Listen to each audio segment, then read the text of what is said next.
Well, welcome to the Unsolicited Opinions of Jackie, where you didn't ask my opinion, but I'm here to give it to you anyway. So, I really wanted to touch briefly on the Wisconsin Democratic candidates for governor. We have an election coming up on August 11th, and this primary has been a competitive, a little bit of hot mess if you've been paying attention to any of the news as of late. And when I mean as of late, like literally this weekend, between yesterday, last week, it's just been a little bit of hot mess. Um, and I have thoughts, and I'm probably going to make some people mad, but it is what it is. If you have followed me on any of my social media, when I get into like my political yaps on Instagram, I can't really get into them real deep because you only get so much time when people pay attention. But since this is YouTube, I get a little bit more time. Now, I'm not going to go too long. I'm just going to tell you my thoughts and my opinions, and like I said, probably irritate some people. Now, the Democratic candidates that are remaining, um, we have, and I have to just bring up my list because it's a little bit late. So sometimes my brain just, it's the perimenopause. I know that's what it is. 43, just my brain, man. Anyhow, I'm voting for Francesca Home. I should put that out there, but she's one of the candidates. We have Kelder Roy, Sarah Rodriguez, Mandela Barnes, Joel Brennan. Did I say them all? Yeah, I think that's it. Last week, David Crowley dropped. He's the Milwaukee County executive. And when he dropped, he endorsed Sarah Rodriguez. A little bit before that, I want to say maybe like a couple weeks ago, Missy Hughes, she dropped. And when she dropped, she endorsed Sarah Rodriguez. Now, I should give this disclaimer. I'm a commoner. I am not a politician. I look stuff up. I'm not an expert. So do what you must with my information. I do look things up, and I will provide some sources as needed. But again, remember, I said this is my opinion. But I do know for certain both of these people endorse Sarah Rodriguez. Now, I don't trust the polls, but the polls did not have Sarah at number one. These are just facts. There was a straw poll that was done at the Wisconsin Democratic Convention. That was the weekend of my birthday, which was June 14th. And she was number one there. But those are going to be people who are registered Democrats, and like, I'm not registered. Like, I don't pay. I'm not paying for that. but that was the only poll that I saw where she was number one. I take polls with a grain of salt because I don't trust them. I don't trust them since 2016. I definitely don't trust them since 2024, but it is what it is. Anyhow, so if you've been paying attention to the news, last night, Sarah fired her campaign manager because there's some finance issues, some campaign finance issues that were discovered. And it just got me to thinking. It got me to thinking. Now, I'm putting myself into this race, even though I ain't in the race. Y'all take it however you want to take it. Now, I personally felt that, okay, David dropped. He's my number two. But when he dropped, I felt like he endorsed Sarah too fast. And part of that is because they went into this press conference that I had thoughts about. I did make an Instagram post about that. But it was it's like, hey, she's the most qualified. She'll be the best. And she was like, yeah, I'm the best. Check out my website. Like, she didn't say why she was the best. So I don't like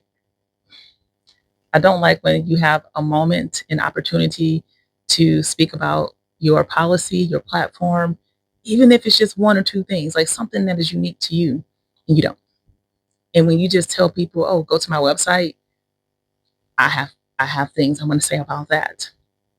Now, it would be different if you didn't have time to even mention one policy thing. This is free advice for anybody. Anybody who's running, take it. And I've done pageants, so this is why I know this. It doesn't take long to even do this. But if you have that moment, you say something. And when you refer people to your website, it's a few things. It's dismissive. Um, You're not saying anything substantive. You're not saying anything worth nothing, in my opinion. And you're assuming that your policy is very clear and simple to digest. While I can comprehend above a sixth grade reading level, I read your website and I'm going to tell you that it is not easy to read and comprehend the things that you're saying you're going to do. You need Cliff Note versions. And I think I had made a comment about that back in November when I was critiquing everybody's campaign websites. So don't take it personal. It should have been fixed because back then I commented on that. I think it was November, December. It was months ago. You had months to fix this. But anyway, and I don't think she was the only one. I think there was somebody else. But anyhow, that wasn't the point. So I felt like he did, he dropped and then he quickly endorsed her. And then like this mess pops up. And my issue that I have is, as somebody who has watched a lot of like political debates, I've also watched how people speak publicly when they are pressed and asked tough questions and how they answer. She makes me nervous. And if I were him, maybe and I would say if I was Missy, but no shade, y'all take it how y'all want to. These are just facts. Sometimes facts hurt people's feelings. She wasn't up top, so like maybe she don't feel a certain way. But I'd be salty if I got out and endorsed you, and you out here just your name is out here in the press, and it ain't nothing good, and it's not anything that is increasing the trust of the people. I've been saying this since the very beginning because there's absolutely no way that I would be voting for Tom Tiffany. He is trash. He is trash. He is trash. And I'm going to go into more how he's trash later, but not on this video, but just somewhere down the line. I will vote for whoever is at the top of the Democratic ticket in opposition to him. I will hold my nose if it is not my preferred candidate because I'm not voting for him. But if we're trying to like increase the trust and increase credibility, gosh, I need some lessons. Y'all need some. Man, you should hire me. You should hire me. I can tell you what you're doing wrong because I've been seeing it for a minute, and I can see it a mile away. But I also had questions when we're making these endorsements. Like I think sometimes people are not. You don't have your ears to to the streets. Like people be in this political bubble and they're listening to these consultants and they're listening to the polls and they're not listening to people and not realizing like maybe your message ain't hitting. So you put your name behind somebody and you don't even know how she lands with everybody.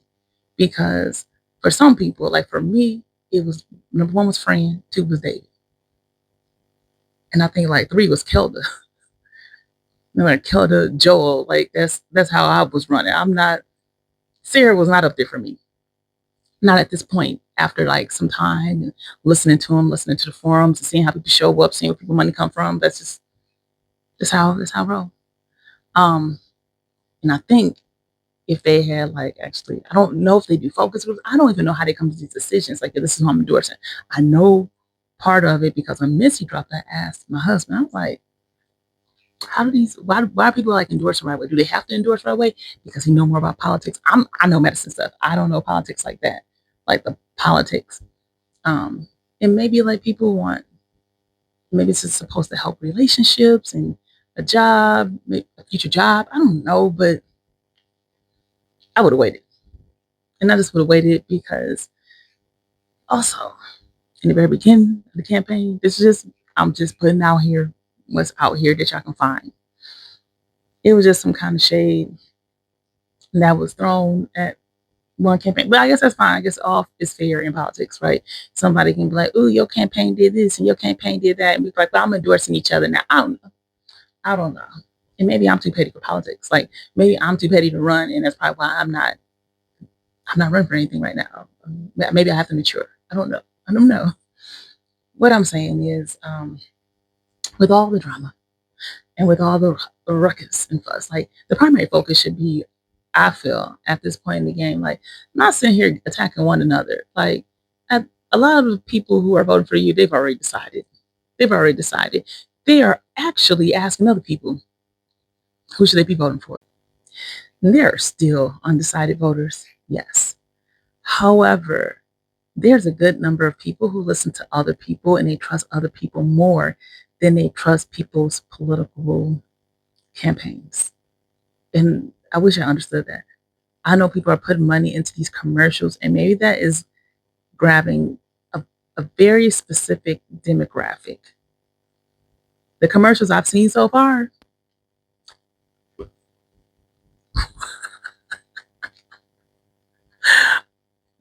they would have convinced me. They won't convince my kids who are 19 and will be new voters, but maybe it's somebody grandma. I don't know. I don't know. I I know people are buying ass. I know they believe so much in this ass space. I know there's a demographic that gets to. I just have not been impressed so far. Again, I love y'all some free advice for the candidates that are still in the race. And I'm saying your opponent is you're fighting against yourself. I'm just letting you know that. And because I have my ears in a lot of places that are not the political spaces, yeah, there's political stuff and influence in that way. But when we're talking about everyday people, and there's going to be a lot of everyday people that are going to be showing up, and we're talking about them, y'all going after one another and y'all in the same party it doesn't look well on y'all. It just doesn't. Your true competitor is Tom Tiffany, and then yourself in your own campaign. What can you do to stand out and differentiate yourself from the other person that is believable, authentic, and benefits the person you want to vote for you? I don't know why is that a complicated message for you all to get across. It needs to be simple. Y'all overcomplicate things. Y'all talk too much about nothing, and you don't tell people what they need. And that's where you're missing it. Even the most educated. I'm a doctoral educated professional. I don't want to hear the blah, blah, blah. I don't want to hear too much talking. I don't want to hear the BS. We can see past the BS. We've been fed BS. We are watching BS from the national stage.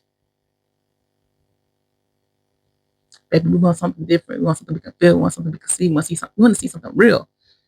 And it's not that hard. But again, these are just my opinions. These are just my thoughts. Do with it what you must. Again, the biggest ops is really Tom Tiffany. He's our big ops in making sure that Derek Von Orden and Brian Steele, old trifling selves, are not, they don't have a seat anymore. Like, those are big ops, okay? But inside the Democratic Party as a whole, there's some work that needs to be done. Hire your girl. I will do it for a fee. There's some stuff I would put on here, but y'all ain't gonna like. Somebody share this with them. Tell the Wisconsin Democrats like, y'all got a problem with translating the message and interpreting the message from the people, and you're doing too much politicking. Too much politicking. I'm trying to help y'all, but yeah. After I've watched everything and after I've seen everything, again, I'm voting for Fran. She stays above the drama, which I love. I love that she is not going, don't fall for the traps.